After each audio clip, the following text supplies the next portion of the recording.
Hi hello ನಮಸ್ಕಾರ, welcome back to Shruti ಜಾನ್ಶು vlog. ಇವತ್ತು ನಾನು ಟ್ರೆಂಡಿಂಗಲ್ಲಿರೋ ಮತ್ತು ಎಲ್ಲರೂ ಇಷ್ಟಪಡುವಂಥ ಒಂದು ಹೊಸ ರುಚಿಯನ್ನು ತೋರಿಸ್ತಾ ಇದ್ದೀನಿ. ಅದೇನಪ್ಪ ಅಂದರೆ ಬಾಳೆಕಾಯಿ ಕಬಾಬ್. ಈ ಕಬಾಬ್ನ ಹೇಗೆ ಮಾಡೋದು ಅಂತ ತೋರಿಸ್ತೀನಿ, ಬನ್ನಿ. ತುಂಬ ರುಚಿಯಾಗಿರುತ್ತೆ, ನೀವು ಒಮ್ಮೆ ಎಲ್ಲ ಟ್ರೈ ಮಾಡಿ ನೋಡಿ. ಇವಾಗ ಬಾಳೆಕಾಯಿ ಕಬಾಬ್ಗೆ ಫಸ್ಟ್ ಇಲ್ಲಿ ನಾನು ಒಂದು ಬಾಳೆಕಾಯಿನ ತೊಗೊಂಡು ಸಣ್ಣದಾಗಿ ಹೆಚ್ಚಿಟ್ಕೊಂಡಿದ್ದೀನಿ. ನೀವು ಯಾವ ಶೇಪಲ್ಲಿ ಬೇಕಾದರೂ ಹೆಚ್ಕೋಬೋದು. ನಾನಿಲ್ಲಿ ಚಿಕ್ಕದಾಗಿ ಹೆಚ್ಕೊಂಡಿದ್ದೀನಿ. ರುಚಿಗೆ ತಕ್ಕಷ್ಟು ಉಪ್ಪು, 1 ಸ್ಪೂನು ಕಡಲೆ ಹಿಟ್ಟು ತೊಗೊಂಡಿದ್ದೀನಿ. ನಾನಿಲ್ಲಿ ಬೆಳ್ಳುಳ್ಳಿ ಮತ್ತು ಶುಂಠಿನ ಎರಡನ್ನ ತುರಿದಿಟ್ಕೊಂಡಿದ್ದೀನಿ. 1 ಸ್ಪೂನ್ ಅಚ್ಚ ಖಾರದ ಪುಡಿ, 1 ಸ್ಪೂನ್ ಗರಂ ಮಸಾಲ, ಸ್ವಲ್ಪ ಕರಿಬೇವಿನ ಸೊಪ್ಪು, ಅರ್ಧ ಸ್ಪೂನಷ್ಟು ಕಾಳುಮೆಣಸು ಮತ್ತು ಜೀರಾ ಪೌಡ್ರು, 4ರಿಂದ 5 ಸ್ಪೂನಷ್ಟು ಕಾರ್ನ್ಫ್ಲೋರ್ ತೊಗೊಂಡಿದ್ದೀನಿ. ಮತ್ತು ಕರಿಯಲು ಎಣ್ಣೆ, ಅಂದರೆ ಇದು ಡೀಪ್ ಫ್ರೈಗೆ ಎಣ್ಣೆ ಬೇಕು, ಸ್ವಲ್ಪ ಎಣ್ಣೆ ಜಾಸ್ತಿ ಬೇಕು ಇದಕ್ಕೆ. ಬೇಕಂದರೆ ನೀವು ಶಾಲೋ ಫ್ರೈ ಮಾಡ್ಕೋಬೋದು. ಇಲ್ಲಿ 1ರಿಂದ 2 ಸ್ಪೂನಷ್ಟು ವಿನೆಗರ್ ತೊಗೊಂಡಿದ್ದೀನಿ. ನಂತರ ಇಲ್ಲಿ ನಾನು ಫಸ್ಟು ಒಂದು ಬೌಲ್ ತೊಗೊಳ್ತಾ ಇದ್ದೀನಿ. ಆ ಬೌಲ್ಗೆ ನಾನಿವಾಗ ಕಾರ್ನ್ಫ್ಲೋರ್ನ ಸೇರಿಸ್ತಾ ಇದ್ದೀನಿ. ಈ ಕಾರ್ನ್ಫ್ಲೋರ್ಗೆ ನಾನು 1 ಸ್ಪೂನಷ್ಟು ಕಡಲೆ ಹಿಟ್ಟನ್ನ ಸೇರಿಸ್ಕೊತಾ ಇದ್ದೀನಿ. ನಿಮಗೆ ಅಕ್ಕಿ ಹಿಟ್ಟು ಬೇಕಂದವ್ರು ಸೇರಿಸ್ಕೋಬೋದು. ಕಾರ್ನ್ಫ್ಲೋರ್ ಹಾಕೋದ್ರಿಂದ ತುಂಬ ಕ್ರಿಸ್ಪಿಯಾಗೇ ಬರುತ್ತೆ. ಇಲ್ಲಿ ನಾನು 1 ಸ್ಪೂನ್ ಗರಂ ಮಸಾಲ ಮತ್ತು 1 ಸ್ಪೂನ್ ಖಾರ ಪುಡಿನ ಸೇರಿಸ್ಕೊತಾ ಇದ್ದೀನಿ. ಇಲ್ಲಿ ತುರಿದಿಟ್ಕೊಂಡಿದ್ದಂತಹ ಶುಂಠಿ ಬೆಳ್ಳುಳ್ಳಿ ಎರಡನ್ನೂ ಸೇರಿಸ್ಕೊತಾ ಇದ್ದೀನಿ. ನಾನಿಲ್ಲಿ ಸ್ವಲ್ಪ ರುಚಿಗೆ ತಕ್ಕಷ್ಟು ಉಪ್ಪು ಸೇರಿಸ್ಕೊತಾ ಇದ್ದೀನಿ. ಇಲ್ಲಿ ನಾನು ಫಸ್ಟು ಜೀರಾ ಪೌಡ್ರು ಮತ್ತು ಕಾಳುಮೆಣಸು ಪುಡಿನ ಎರಡನ್ನೂ ಹಾಕ್ಕೊತಾ ಇದ್ದೀನಿ. ಇದಕ್ಕೆ ಸ್ವಲ್ಪ ನೋಡಿ ಈ ಥರ ಬರುತ್ತೆ.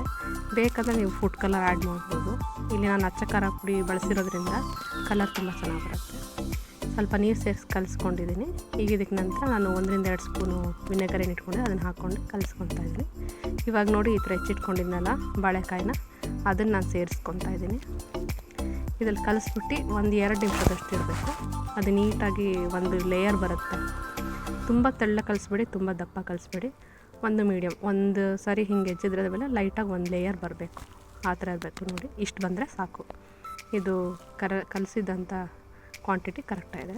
ನಾನಿಲ್ಲಿ ಎಣ್ಣೆ ಕಾಯಕ್ಕಿಟ್ಟಿದ್ದೀನಿ ಬಾಣಲಿಲಿ.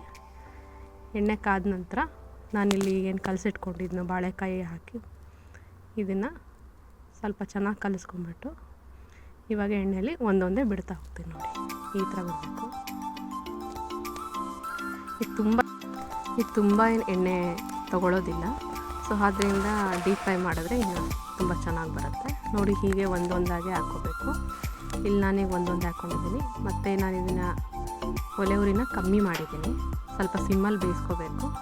ನೀವು ಆದಷ್ಟು ಬಾಳೆಕಾಯಿನ ತೆಳ್ಳಗಿಚ್ಕೊಂಡ್ರೆ ಇನ್ನು ಬೇಗ ಆಗುತ್ತೆ. ನಾನಿದು ಸ್ವಲ್ಪ ಸ್ಕ್ವೇರ್ ಶೇಪಲ್ಲಿ ಕಟ್ ಮಾಡ್ಕೊಂಡಿರೋದ್ರಿಂದ ನಾನು ಸ್ವಲ್ಪ ಸಿಮ್ಮಲ್ಲಿ ಇಟ್ಬಿಟ್ಟು 1-2 ನಿಮಿಷ ಜಾಸ್ತಿ ಬೇಯಿಸ್ತಾ ಇದ್ದೀನಿ. ಇವಾಗ ಇದು ಆಲ್ಮೋಸ್ಟ್ ಬೆಂದಿದೆ. ಸೊ ಹಾಗಾಗಿ ನಾನು ಇವಾಗ ಕರಿಬೇವಿನ ಸೊಪ್ಪನ್ನ ಹಾಕ್ಕೊತಾ ಇದ್ದೀನಿ. ನೋಡಿ ಇದಾಗಿದೆ. ಈಗ ರುಚಿಯಾದ ಬಾಳೆಕಾಯಿ ಕಬಾಬ್ ರೆಡಿಯಾಗಿದೆ. ನೋಡಿ ಇದೇ ಇಷ್ಟು ಕಲರ್ ಬಂದಿದೆ. ಫುಡ್ ಕಲರ್ ಹಾಕ್ಬೋದು, ಇಲ್ಲಾಂದರೆ ಅದು ಆಪ್ಷನಲ್ಲು. ಬಾಳೆಕಾಯಿ ಕಬಾಬ್ ರೆಡಿಯಾಗಿದೆ. ನೀವು ಒಮ್ಮೆ ಟ್ರೈ ಮಾಡಿ ನೋಡಿ. ಯಾರೆಲ್ಲ ನನ್ನ ಚಾನಲ್ನ ಫಸ್ಟ್ ಟೈಮ್ ನೋಡ್ತಿದ್ರೆ ಪ್ಲೀಸ್ ಚಾನಲ್ನ ಸಬ್ಸ್ಕ್ರೈಬ್ ಆಗಿ, ಬೆಲ್ ಐಕಾನ್ನ ಪ್ರೆಸ್ ಮಾಡಿ. ನೆಕ್ಸ್ಟ್ ಟೈಮ್ ಏನೇ ವಿಡಿಯೋ ಇದ್ದರೂ ಫಸ್ಟ್ ನಿಮಗೆ ನೋಟಿಫಿಕೇಷನ್ ಬರುತ್ತೆ. ಚಾನಲ್ನ ಲೈಕ್ ಮಾಡಿ, ವಿಡಿಯೋನ ಲೈಕ್ ಮಾಡಿ, ಶೇರ್ ಮಾಡಿ, ಕಮೆಂಟ್ ಮಾಡಿ, ಸೇವ್ ಮಾಡ್ಕೊಳ್ಳಿ. Thank you for watching my video. Take care, bye.